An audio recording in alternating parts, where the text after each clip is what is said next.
Hello, Myriam. Thank you for joining us. Very much looking forward to your talk, which is called The Familiarity Factor, Tackle Local SEO with Cognitive Insights. So enjoy this, everyone. And don't forget to ask your questions in the live chat for Q&A. I will say goodbye and I will hand you over to the wonderful Myriam. Thank you very much, Claire. So, hello everyone. Lovely to see that there's so many people from all over the world. I'm currently located in Berlin. I have been for 2 months. I'm jetting off somewhere else soon. And you're going to see not much of Berlin right now. We're going to be talking about Hawaii. You're going to see why, and I hope to have a great opening with you regarding this. My charity is the Volunteer 450. So it is a Ukrainian NGO, but it's a bit unique. It doesn't have administrative expenses, but he's just taking something off the top. It's going directly to help the people that absolutely need it. So now let's get started with the familiarity factor. I'm sure you're curious about this, so let's dive into the agenda. I'm going to be talking about the importance of true localization, stuff that ChatGPT would not be able to pull off, okay? Only you would be able to pull off. Shout out to the person who shared their favorite local food, Primenti Bros. Those sandwiches look intense. If you can guess where they are, say so in the chat. Now, beyond that, cognitive science principles that can help you in local SEO, the stuff that just doesn't quite connect when you look at keywords, and crafting hyper-localized content. How does that actually work? Actionable insights for different markets. I'm using Hawaii as an example, but I want your brain to go in overdrive, figuring out what you can do for your own location. So there is a global disconnect, and I have a tiny TikTok microphone, so I can tell you about it. There's a global disconnect, and this is why one size fits all doesn't work. Your strategy is going to fail if you do that. And these slides have little links, so when you get them at the end, you can click on this little link at the bottom to read an entire article that explains why. But right now is not the time to read the article. I'm here to tell you that cognitive science did a lot of work to figure out why humans do what they do. And it turns out that we all have a familiarity bias. It is a mental shortcut that helps us make decisions. That also means that we're more likely to engage with what we find familiar because it is safe. And as a marketer, that's very, very important because that can help you enhance your local SEO. Localization involves adapting content to fit the local culture, dialect, and consumer behavior. That is the difference between localization and translation. The folks that were in Toronto, they know that the Montreal and Quebec people, different breed, huh? So that's what we mean with the difference between localization and translation. Let's meet Myriam. Hi, I have 15 plus years of experience. I'm the co-founder of Neurospicy Agency and Pragm.co. So it's a very pragmatic search performance agency. I grew up in Hawaii, and it's not Hawaii, it's actually Hawaii. And that means that I can pronounce stuff like Liliuokalani. Most people can't, so let's figure it out. Oh, I see a little comment saying, "Hey, we operate between Toronto and Montreal, and and Vancouver prospects sniff aspects of Toronto that get turned off." Yes, that's the thing I'm here to talk about. And André, I'm sorry, French. So I spent an hour correcting an LLM to create a vintage Hawaiian postcard. I wanted to give you an experience today, except that it wasn't an hour, it was actually 3, and everything was slightly wrong, just so incredibly wrong. And it was just wrong in an eerie way. Like it was typos, it was weird shapes, unholy cursed textures. None of it was okay. That's why you see it obscured. It's not okay. Why is it not okay? Well, I kept looking at it. I was like, and then I realized it's because the machine doesn't know what I know. I'm here to talk about one emoji that you may have never even used, the shaved ice one. And I'm having a hard time because it's not shaved ice for me, but we'll talk about it. So what is shaved ice? It is a mound of shaved Ice, a snow cone. Some of you may call it a snow cone. It's served in a dessert bowl with a short spoon. It's flavored with a cherry red syrup if you look at this specific emoji. And it's associated with Hawaiian shave ice or Japanese kakigori. Now, where did I pull this information from? Emojipedia. That's it. They describe what the emoji is for. Now, I'm going to tell you a bit more about shaved ice. It's not shaved ice. It's not. It's not. Tiny microphone time. It's shave ice because it's a Hawaii pigeon word, okay? And if it doesn't make sense to you, that's okay. It does to me. And I'm seeing Karen in the chat saying, yep, I see that. Another comma I know. Well, get to it, Karen. Absolutely. That keyword will pop up again. So this is important because if you spell it shaved ice, if you call it a snow cone, I'm going to stare at you and go, which part of the US are you from? Because it's clearly not from Hawaii. And how does that apply to you? Well, brand familiarity translates to an increased cognitive trust and confidence in decision making. So that means that you're kind of hijacking the customer journey by telling them this shortcut, trust me, it's good. Go for it. And there's actually quite a lot of studies on this. So there's a few that are linked in my slide. Familiarity and marketing go hand in hand. But here's how exactly. It's not about being present, it's about being present and being relevant. So that means you have to understand the locals' behavior and preferences.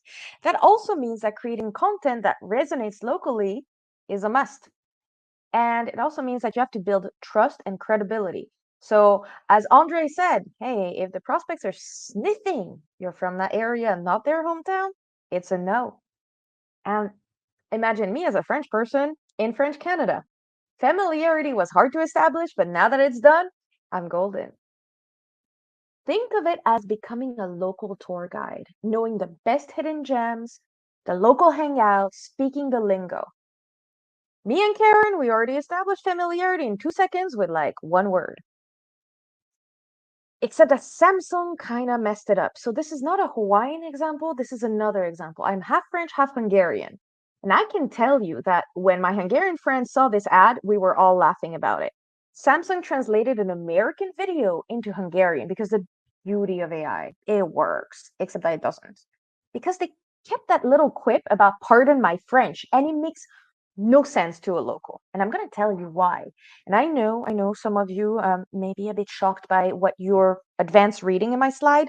In Hungarian, when we say menjen a francba, that means go to hell. A more adult version of go to hell. It's a very colorful one. And it translates actually to go to France. so, so brand familiarity, as I said, can streamline user experiences and it makes interactions feel intuitive and trustworthy. It's the comment one, I do not know your name because your brand is one-on-one internet marketing, but a fellow digital nomad is having the same issue that I did. Fitting in is kind of hard because it takes work.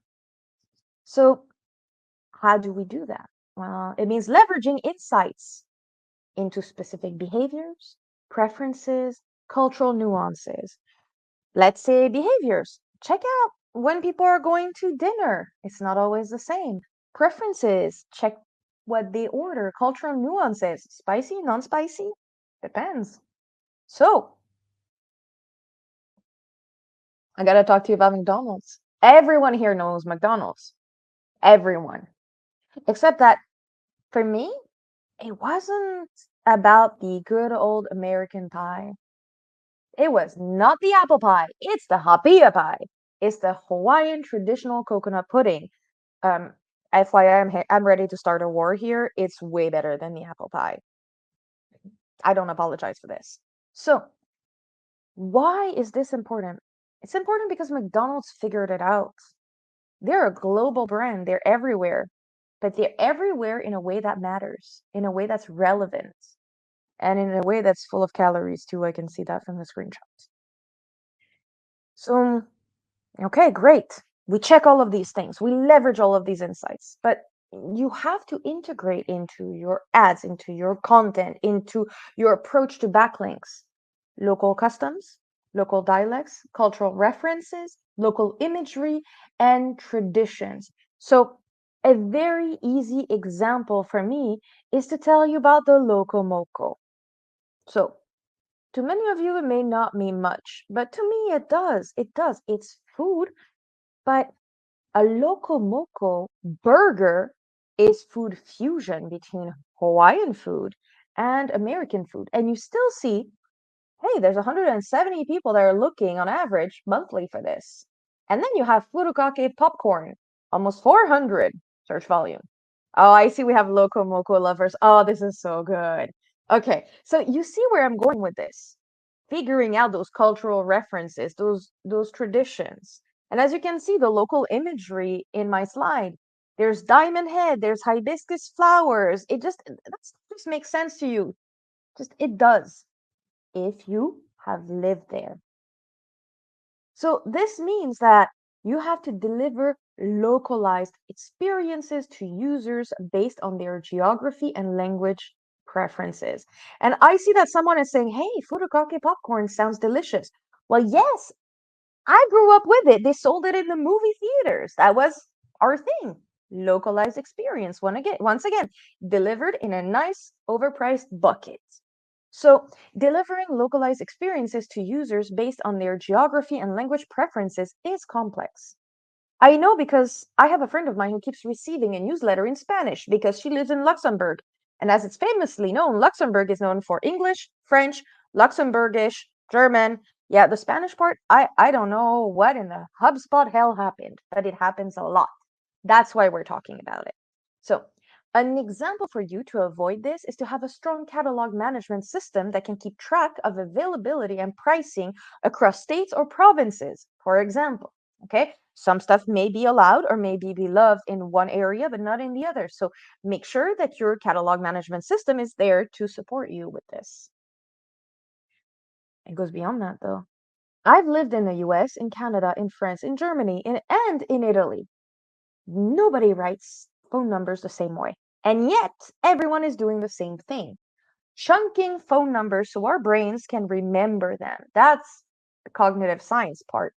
But now the local SEO part is figuring out each country's specific pattern. Have you thought of this? Have you faced this issue yet? Because I know when I see a 514, I know where this indicator is from. So it's important for you to pay attention to the little things, okay? And you need to conduct an in-depth local keyword research to understand what your audience is searching for beyond the basics. If you don't know where to start with also asked. And if not, start with also asked, ChatGPT, local subreddits, like figure it out. Be scrappy and start getting the lay of the land, okay? So, oh, I see that there was a comment saying you just localized your language to us and said, what in the HubSpot? Yes, absolutely. Thank you for catching on. So, true localization transcends language to tap into the psychological drivers behind decision making. Now, I'm a very food centric, food focused, food forward type of person, okay? I don't live um, and eat for that. I live to eat. Okay, good. So now let's talk about poke. I'm sure that everyone in the chat has dealt with a local poke joint. I will never step foot in your favorite local poke bowl restaurant. I won't. I'm sorry, okay? Here's why. It's because most of the people I'm talking to think that poke is, or I'm sorry, some folks will pronounce it poke. Let's go with that. They think of it as a restaurant dish. I don't. Really, really don't. Because Hawaii residents think of it as a supermarket delicacy. It's that stuff that costs a lot of money compared to other stuff, but you kind of love it and you wait for it to be on special at the supermarket. And then you tell your friends about it. And then you all go and buy it. So you need to pay attention to patterns, local search trends, cultural nuances, regional language preferences. The first time a Quebec person told me that I'm going to park, the direct translation would be, I'm going to park my tank, I went, oh yes, my horse-drawn carriage had a hard time parking in the street as well. I didn't know that the word for tank in French, from France, I was using, that just meant car in Quebec. Ugh, that is bad. So this means that, like I said, local residents will be looking for supermarkets or supermarket specials to get that poke. Here's an example with also asked. Yeah, I tried to make the logo Hawaii and I asked Mark Williams Cook if I could. He was game. So you see, one of the questions that pops up when you start investigating, does Times Supermarket have poke? And if you are from the mainland US or the rest of the world, well, you're like, why are we talking about Time? And why are we talking about supermarkets? Well, Times is actually a supermarket brand. And do they have poke? Am I gonna go there? Well, let's see the other questions. Let's look into it. Does Costco have poke? Does Safeway have poke? All the supermarkets, they're there. People want to know this. It's popping up. But if you're from the mainlands, you don't know that. So pay attention to the little things, okay? Same for formal attire. Have you ever tried wearing a wool suit by 30 degrees Celsius? Oh, I don't even know. Low temperatures in Hawaii, 70 degrees, we are freezing with a sweater, 70 degrees Fahrenheit. So, aloha wear, oh my goodness, we have someone from the Arctic. If you have local questions about that, I'm curious. So, aloha wear, these are real keywords, okay? They have search volume. And it's stuff that I had to wear at some point. You can have matching aloha wear. You can have an aloha shirt, an aloha print dress, a traditional Hawaiian muumuu. Okay, that's a fancy muumuu. That's a going out muumuu. That's not the staying at home muumuu. You have also the formal Hawaiian muumuu, which is a bit of a step up from the traditional, where we're clearly aiming to go to a black tie affair with our muumuu. So include addresses, contact info, operating hours, shipping, regions, and other details to each locale. The key element when you live on an island that is in the middle of the ocean, far, far away from everywhere, is how much does it cost to ship? Because I know your free shipping is not free for me. So you can see, does Wayfair ship to Hawaii? Does Amazon ship to Hawaii? People want to know. IKEA, same battle. And yet, I'm pretty sure most local SEOs are not paying attention to that. It goes beyond that. Localized promotions require you to keep regional holidays, customs, colors, symbolism, laws in mind, so they drive engagement. Okay, cool. Let's do that. Karen, I'm right with you. Kama'aina. Most people that haven't been to Hawaii don't know what a kama'aina is, and they don't realize that it actually has an impact. You can see, like, okay, what is it? But I want a tour pass, I want hotel rates, I want stuff for kids. What is it? Well, if you monitor the landscape and opportunities to tailor your content to address specific local needs, you'd know that in Hawaii, kama'aina means you're a local and you get special rates. You don't get the tourist price. So that gives opportunities for brands. But that's not the only discounts. If you go to Hawaii, to any store, you will often hear, except supermarkets, do you offer military discounts? Because Hawaii has a lot of military bases. Yes, local military discounts matter. You should have a page on that. And competitors shape the local landscape and influence your brand's visibility, conversion rates, and reputation. So you need to figure out who your competitors are too. Poke restaurant, make sure you know which supermarkets are running specials because you have competition in that form. And you need to use images containing local scenery, symbols, people, products, other visual elements that all feel familiar. This is very important. This is ice cream. Yeah, but it's Hawaiian ice cream and it shows. Localized microcopy like meta descriptions as well. Image alt text and button text. Get reviews, testimonials, and local press from region-specific publications as well. Like, okay, this says upscale twist on the traditional luau, and it's a review. That's literally a Google Ads title right there. All you need to do is check it out. And you need to adhere to geographic nuances and laws regarding privacy, accessibility, and promotion. So, for example, Hawaii has a new law that came into effect that most people are not aware of, which means that they have their own data laws. And here are the local Hawaiian holidays and events.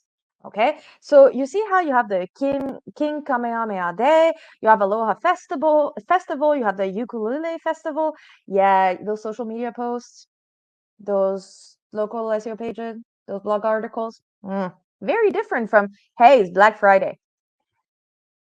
You also need to internalize search engines because those results, once again, hair dryer, blow dryer. Why am I getting 0 results on blow dryers, but hair dryers you have 12 results? That's a bit bothersome.